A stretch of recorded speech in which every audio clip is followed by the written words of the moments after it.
Special Operations Training Detachment, SOD West, Burro Team. Coming at you from NTC, Off the Radar. This is Off the Radar. I'm Captain Weston Rich, an observer coach trainer for the Green Berets at the National Training Center.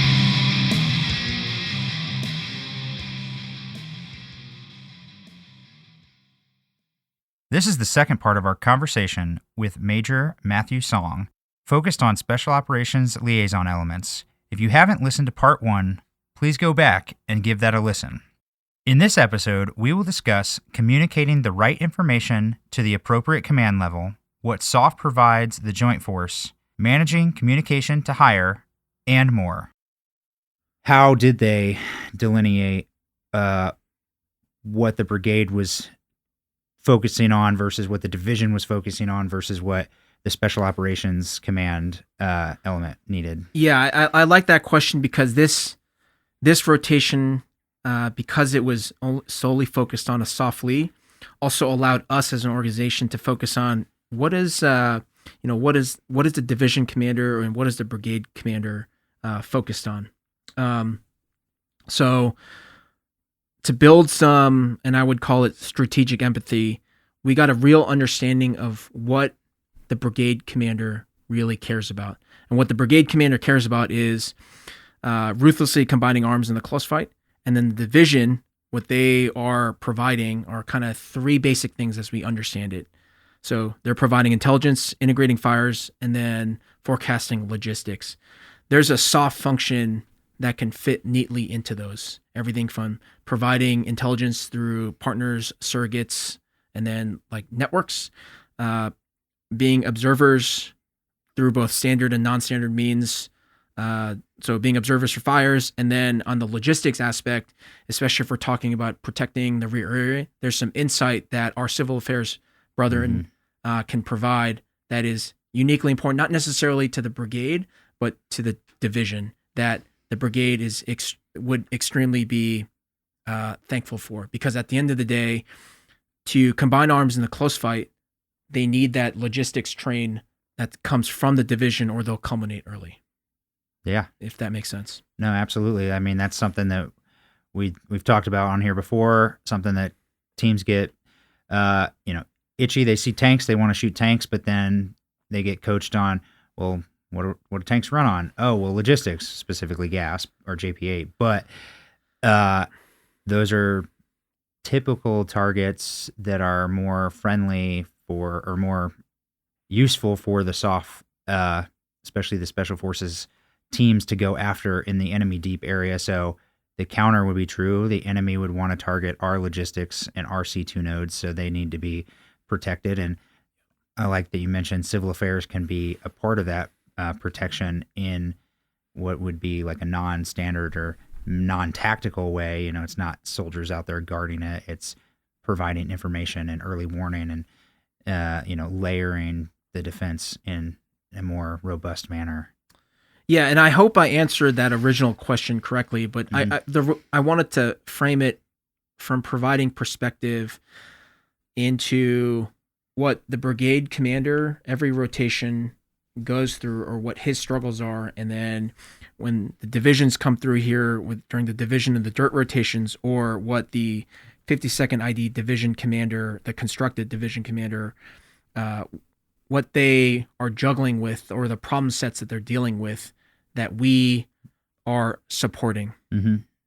I mean, yeah, that you're standing there in the brigade or the division tactical operations center, and if something goes wrong or they need something, they're going to turn to you and ask you to answer the mail. Like, you need to understand, what does the brigade or the division commander or the corps commander care about at this phase of the operation? But what does my AOB commander or my SODF commander care about at this phase of the operation? Because 9 times out of 10, they're probably not going to be the same thing. But as the SOFLE, you're going to have to balance that. And sometimes you might have to cash in some of the credibility that you've built and then earn it back later. Or sometimes you can just be, well, sir, we don't know right now, so we're going to have to come back to you. But knowing, or at least anticipating what they care about at that specific time is important. I like that you said, sir, brigade commanders are really focused on the close area. Makes a lot of sense. They got maneuvering forces in contact or close contact with the enemy force throughout the duration of the rotation. And then the division commanders got multiple brigades and a whole deep area that the special operations is operating in. So they got a whole plethora of things that they're thinking about that doesn't quite align. You know, the brigade commander might be in a big fight in Rajesh, and the division commander might be like, yes, I'm giving him some fires, but he's going to take care of that, and I actually care about this other thing right now. Yep. And that might be what SOF's looking at too. Hey, the brigade is in Rajesh, but we are 20K to the west, and we're looking for integrated air defense or logistics nodes or whatever it may be. So, like, the SOFLE's got to be aware of what entity is going to want what information at what time. Yeah, and I think that was something that we observed as a part of 2503 was that the division, so the first Infantry Division that was here, was shaping in the deep on behalf of the brigades in the close area, meaning that their focus was setting conditions, shaping, and then the brigade's focus is on combining arms. And that distinction is actually really important because now we can better figure out where SOF fits into that whole picture and then where we provide the most added value to the joint force. So where do you think we provide the most added value to the joint force? I think by and large, for all these actions that happened over this previous rotation, none of those were decisive to the brigade combat team's specific objectives within the close area. They were very important and they were very appreciative, but I think, or my assessment is that it would be better suited at the division fight because the division is shaping. Mm-hmm. But I still think there is lots of important interoperability training and enhancement that happens and communication that must happen at the AOB to brigade combat team level. So I don't think that's a wasted training objective by any means. I still think that's very important. Absolutely. And there's been a lot of discussion, in the recent years about where that integration lies. And we see it annually when we do the division rotation and a 05 SF command comes out here and sets up a SOFLE or something, SOCCENT, whatever, with the division headquarters. And that pays off huge, but like, unfortunately, our training area is not big enough to actually put like multiple brigades online and multiple SF companies out in the deep area, but we do our best. I do agree that it's important for the AOB to have that coordination relationship with the brigade. Like, teams are going to fluctuate between close in, not super close, and then out in the very deep and extended deep. So like, they need to be able to, we often see teams having to do a reverse patches of lines for some reason or the other. Was that at all put into 2506? So we didn't have enough time to build in a deliberate reverse passage of lines through the SOFLE, but I did want to comment on one thing and one observation that you had, which is the relationship isn't just one way. Mm-hmm. It's a two-way relationship. There's 100%. Also things that the AUB and the SODIF, when they are here, gain from the BCT and the division. And those two big things, and this is something that we observe regularly as a part of most of the rotations, is that the BCT, SOF relies on the BCT or the division for things like logistics and medical support, because when those units come here, there just isn't a robust tail. So that coordination, so to get back to the original point, that coordination is still really, really important between an AOB and a brigade, even though the effects that the SOF AOB is getting after may be far ahead of where the brigade may be at. That coordination is still really, really important because there's an interdependent relationship and there's an exchanging of not just information, but like logistics and medical coordination that needs to happen between those units. Yeah, absolutely. So what are we missing about 2506 that we haven't touched on? I guess if I were to kind of circle back as we sort of land the plane, one of the observations that I had from this particular rotation as well was that the BCT and division were very comfortable with firing fires on behalf of SOF through non-standard observers. So that included everything from partners, surrogates to UAS systems. So that's an indicator to me that these conventional forces are getting more comfortable with what SOF is providing to the battlefield. And then through the standard and non-standard means that they're looking at some of these targets. So it's not just US eyes and ears, it's partners, it's UAS systems, it's surrogates, as another example. So all in all, I think this is the future bodes well for SOF training at the CTCs. I do want to go back to the brigade splitting their operations center into like a TAC talk kind of thing and putting the BICE, the intel, the analytical horsepower in the rear area. Was the SOFLE split up between those two? They were split between one. So the 18 Alpha was at the MCP, and then the 18 Fox and Echo were at the rear command post. How did their communication look like? What was their architecture and structure of their communication? Yeah, so they communicated through. Both of those elements had Starlink minis, so they were able to get an upper TI.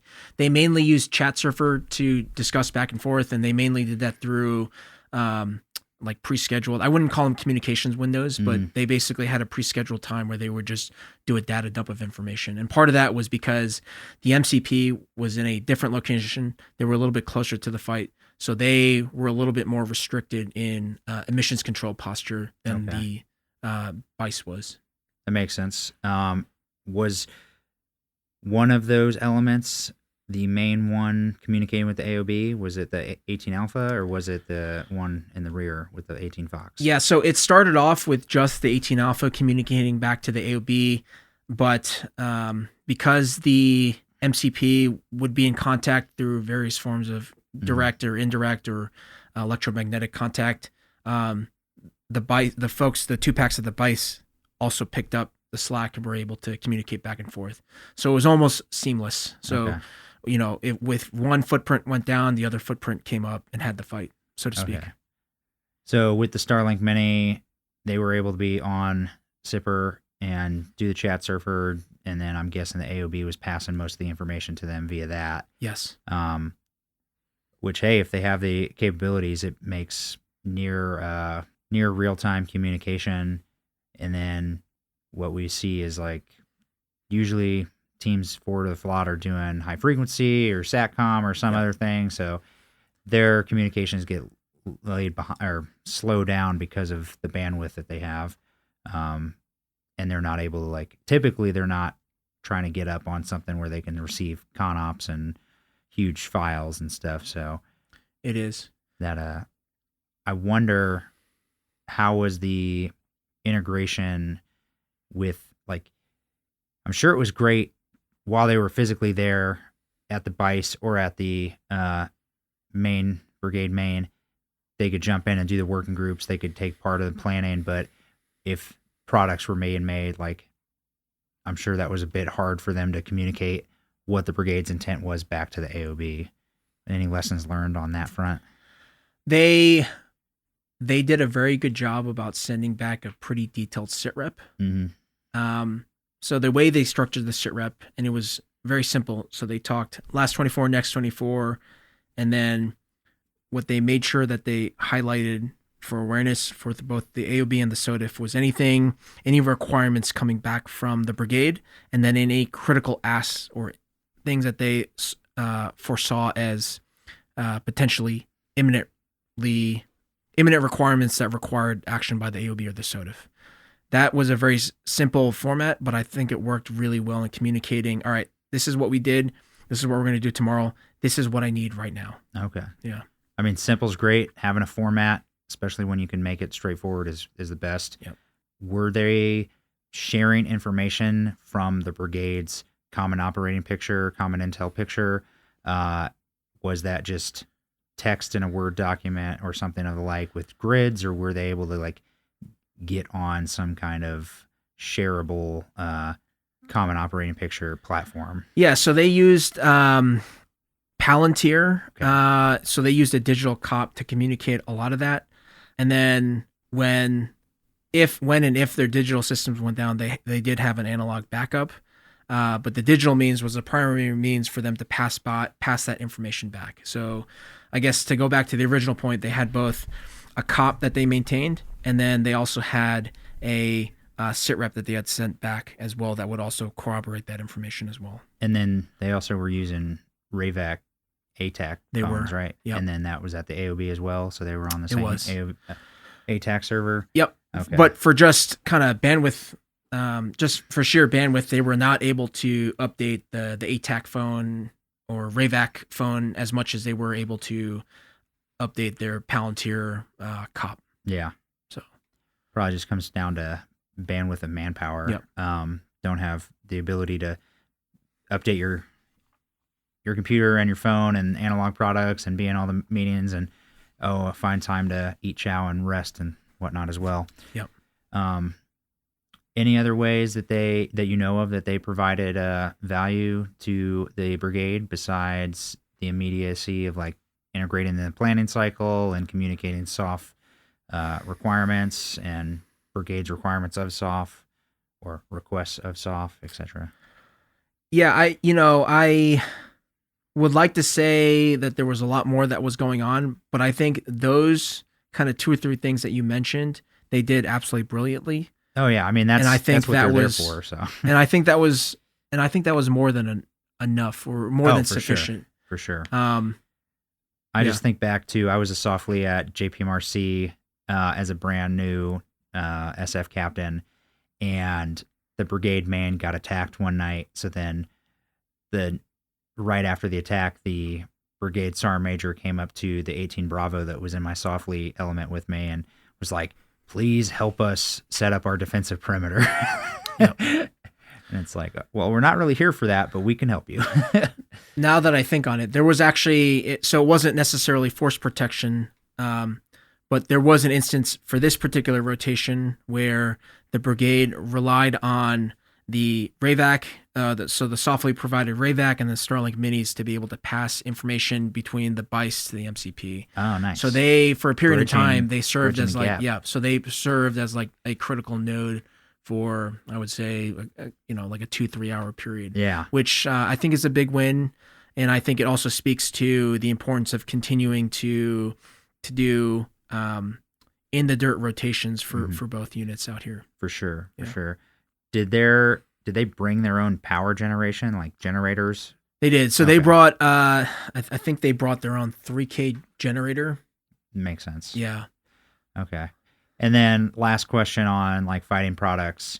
Were they able to get or recreate copies of all of the fires or any other logistics or any other fighting products and send those back to the AOB or the SOTF? No. So what they had, just sheer bandwidth. So they had a skeletal sync matrix, and they had a COP, which they were able to maintain both digital and physical. And for the 3 of them, I mean, that was... that's a lot on 3 people. That's a lot. That's sure. A lot on 3 people. I mean, brigade staffs have, dozens of people. So they have the ability to make analog. I mean, it's hard for them too, because you got to do force protection. You got to worry about all sorts of other things as well. But, you want to make analog products so that you create shared understanding, and you want to make digital products so that you have a backup or a communication to be able to send that to outstations. So, I mean, if even just 2 people at the BICE, like it'd be a lot for them to keep up with what's going on, do the working groups, communicate back all the requirements back and forth, and then, sit there and nug on just developing products for the AOB to be able to like look at would be great, but that's a lot for 1 to 2 people. It is. And so. I think it's also important to realize, and something we tell AOBs that send LNOs as well, is prepare for the LNOs to have to work in shifts as well. So for the BICE, they worked out a 24-hour schedule. So it was 12 on, 12 off for the folks that were there. So think about the folks that were there and then cut that in half in terms of bandwidth. Mm-hmm. So Absolutely. yeah. And then the 18 Alpha just got to work He several days, 24 hours on. Yeah. So yeah, and that was just kind of the reality of the matter was he tried to get as much done as he could with kind of the limited sleep that he got. So something that came back as another kind of lesson learned or best practice was to have someone else to uplift that 18 Alpha or 03 at the MCP. So whether it's a 180 Alpha, an SF warrant, or another 18 Alpha, the two is better than one principle still applies here as well. Yeah. Anything you'd like to add on scenario design or? No, I think this was a much smaller rotation than what we are typically used to. But we did derive some great lessons learned, particularly about the employment and deployment of SOFLEs and SOFLE packages. And then also to understand what the brigade and division commanders really care about at their echelon. Yeah, no, absolutely. All right. So there's a lot about being a Special Operations Forces liaison element, more than most people probably ever wanted to hear. But hey, I hope you stuck with us to the end. Lots of good nuggets of information. I appreciate Major Slong's time. I'll let him give his parting thoughts and we'll conclude this. Yeah, so really thanks for the time and the opportunity to be on here. If there's anything I could tell the audience, particularly if there are SOF folks that are coming out to the National Training Center, is please come out here. Our singular focus is to give back to the force. So we try to put on as realistic training as possible for the rotational training units, and that whatever crazy ideas or asks that they have for the rotational training units, we try to make happen as much as possible. So thanks for your time. Yeah, no problem. Appreciate you being here. Thank you for listening to Off the Radar, where RSOF prepares for conflict. Like, subscribe, and share on your listening platform.